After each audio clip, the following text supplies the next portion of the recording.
Remember that online form that the governor announced where you can report any non essential business that you see open right now?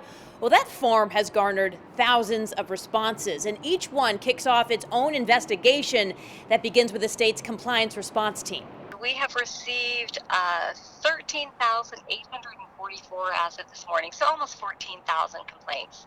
Yep, 14,000. That is a lot of complaints against businesses. Sonia Hallam, senior advisor to Governor Inslee, says it's up to the compliance response team to first figure out what agency is in charge of each business. We have a process set up where we have the initial contact with the agency to provide education and information about the consequences.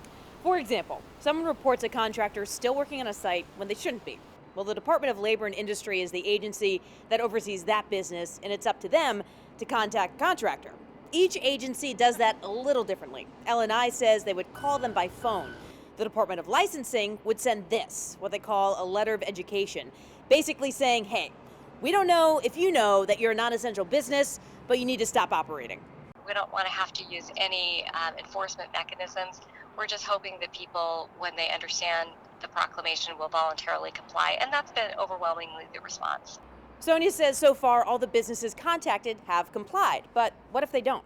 If the business declines to comply, we also have the process set up to then refer report the business to law enforcement and the Attorney General's office.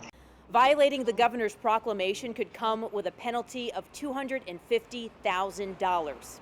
And those are some pretty hefty fines as well, if it does get to that level. There are serious implications, but again, we are hoping we never get to that point with any business. The governor's order has put once vibrant shopping districts on pause, and that hurts. But as Sonia reminds us, this is about saving lives. And it's something that we all have to take responsibility individually and collectively to try to make a difference. If you see a non-essential business that's open and you want to report it, text the word report to 206-448-4545 and we'll send you a link to that online form. In Tacoma, Vanessa Bashania, King 5 News.